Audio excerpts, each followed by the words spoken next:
This is an AI-generated podcast based on the article Lead with Posture: How Faith, Loss, and 7 Children Shaped a Project Manager Who Refuses to Just Survive, written by Apryl. The article link is in the show notes. Welcome to Kingdom Factor Collective. I'm your host, Apryl, and today I'm sitting down with Lydia Magdalene, project manager at Connect 44, co-host of The Shelf with Patsy and Lydia, solo podcast creator, and mother of 7.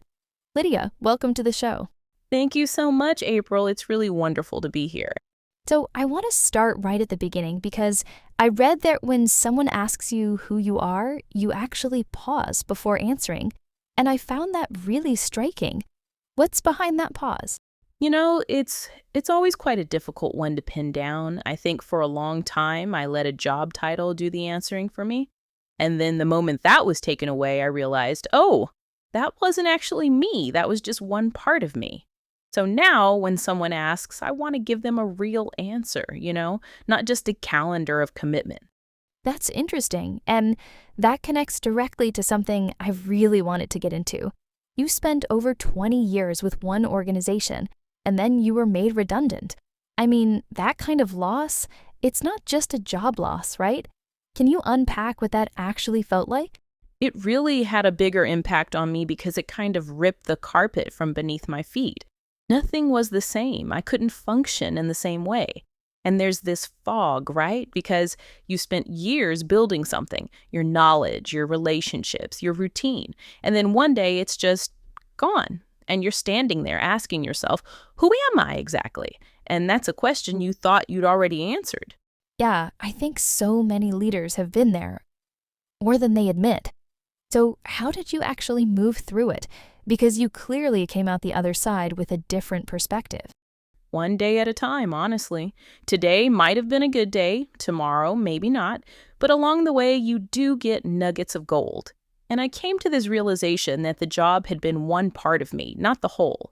The mother, the thinker, the woman of faith, those parts were still operating, still intact. And once I could see that, I started asking a different question. Rather than my glass being half empty, what about my glass being full? All of the good things, the new things you can fill your cup with. Maybe there is another path open to you. Does that make sense? It absolutely does. And I want to pull on that thread, the woman of faith piece, because your faith seems less like a label and more like infrastructure, the way you describe it. What does that actually look like day to day for you? I love that, infrastructure. That's exactly it. I'm not somebody who knows scriptures off by heart. I want to be really honest about that. But I do believe that I have values that enable me to live in a certain way. I question what I do, how I behave, and actually, that's enough.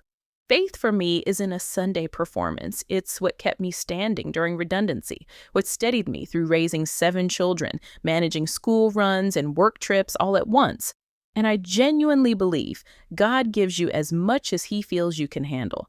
You might not think you can handle it, but He does. He wants to stretch you, to grow you. That's really powerful. And I want to go somewhere a little heavier if that's okay, because December 2025, you lost your mother, and within 2 weeks, your mother-in-law as well, at Christmas.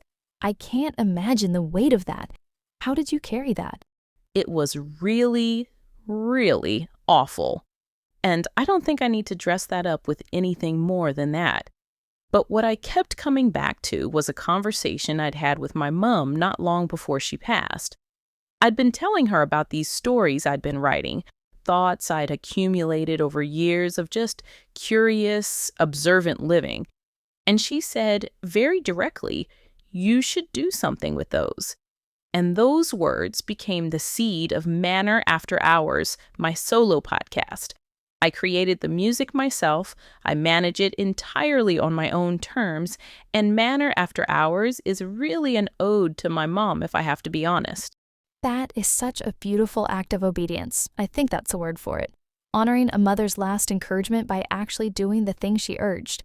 I want to shift gears slightly because you're managing a full-time project management role, co-hosting another podcast, running Manor After Hours, raising 7 kids.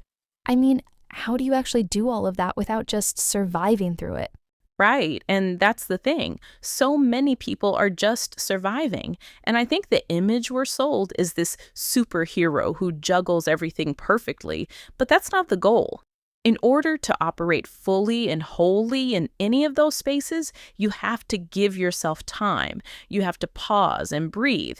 And I say this especially to women navigating multiple roles. We've got many hats, but the central hat is always you. If you are not right, who are those hats helping? You're not fully in it. You're just surviving rather than taking time out to thrive. That's such a sharp distinction, surviving versus thriving. And it connects to something you said about your work at Connect 44, this idea of leading with posture. What does that mean to you? It's not a slogan, it's everything I've learned distilled into something actionable. Faith has taught me to slow down, to listen carefully and not confuse productivity with purpose, and to stay curious, because a full schedule and a meaningful one are very different things. And there's this driving metaphor a friend shared with me that I keep coming back to. When you're moving forward, you still glance in the rearview mirror, not to go back, but to navigate wisely. In order to guide you forward, you do have to look back sometimes and check yourself. I love that. Lydia, last question, and this is a big one. For the leader listening right now who maybe just had the carpet pulled from under them, or is carrying grief, or just feels buried under too many hats, what do you want them to hear? Build your foundation, because if your foundation is good, you can withstand Anything, I believe, and walk intentionally. I describe my faith as daily, really, because whilst I walk with God, I do it intentionally. I know I stumble, but the intention of walking with Him is enough. You don't have to have arrived, you just have to be walking, and the cup isn't half empty, it's waiting to be filled. Lydia Magdalene Shekiluwa, thank you so much for your honesty, your wisdom, and for showing us what it looks like to lead with posture. The article that inspired this episode is linked in the show notes. If this conversation moved you, share it with someone who needs to hear it. We'll see you next time on Kingdom Factor Collective.